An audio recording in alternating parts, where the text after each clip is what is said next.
Bonjour, je suis Patrick, l'administrateur du blog cycloneoi.com. Aujourd'hui, dans cette petite vidéo, je vais vous parler de la situation dans le Pacifique Sud, où nous avons actuellement la tempête tropicale Oma, qui évolue au nord de la Nouvelle-Calédonie et à l'ouest des Vanuatu. Donc ce système était situé par le CMRS de Fidji, par 14 degrés,7 sud et 165,3 est. Et il se déplaçait en direction du sud-sud-est à la vitesse de 14 km/h. Donc le système a fait des ronds pendant plusieurs jours à l'ouest immédiat des Vanuatu et il semble enfin décider à bouger et donc à prendre un déplacement sud-sud-est.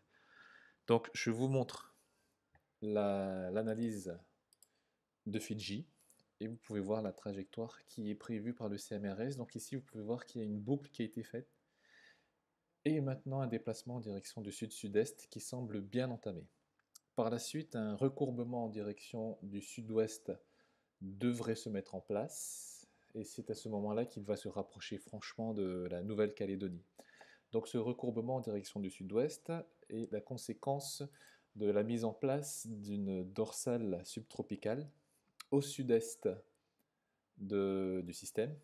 Donc cette dorsale est là, et c'est cette dorsale donc qui va forcer la tempête tropicale à se mouvoir en direction du sud-ouest.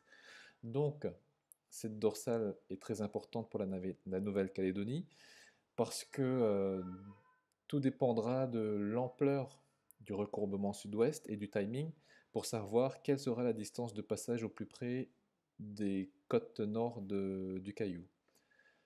Donc ce système devrait transiter au nord de la Nouvelle-Calédonie à partir de ce week-end, et la distance de passage définira quel sera l'impact qu'aura le système sur la Nouvelle-Calédonie.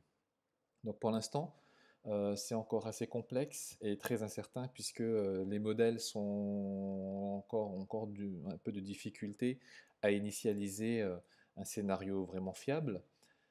Là, je vais vous montrer le modèle IFS, donc le modèle européen. Ici, ce sont les différentes trajectoires proposées par l'ensembliste du modèle IFS. Comme vous pouvez le voir, c'est encore assez éparpillé, avec plusieurs solutions, et donc un faisceau de trajectoires qui est encore assez large. Donc on ne peut pas exclure un passage qui se fasse plus près. Donc les dernières tendances, ce serait un passage à une distance relativement importante, ce qui serait plutôt favorable pour la Nouvelle-Calédonie.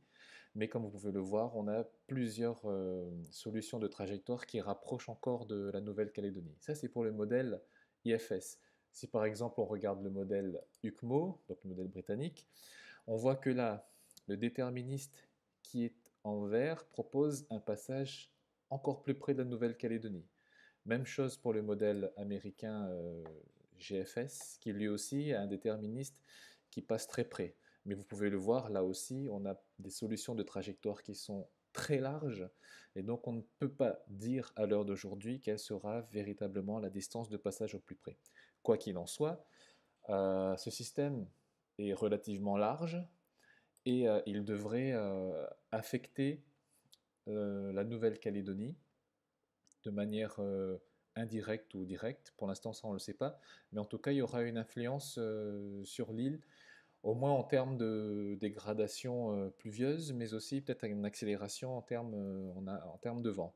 Donc pour l'instant, c'est encore un petit peu tôt pour savoir quel sera l'impact du système. En tout cas, comme vous pouvez le voir ici avec l'animation satellite, le système là va transiter le long des côtes ouest des Vanuatu qui sont donc soumis à des conditions perturbées. Et ensuite, il y aura ce recourbement qui est prévu vers le sud-ouest.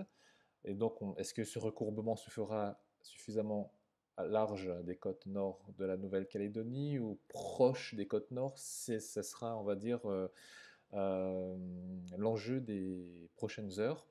Et il faudra voir comment se fera ce recourbement. Tout dépendra de là en ce qui concerne l'impact pour la Nouvelle-Calédonie. Voilà, c'était un petit point rapide concernant la tempête tropicale Oma.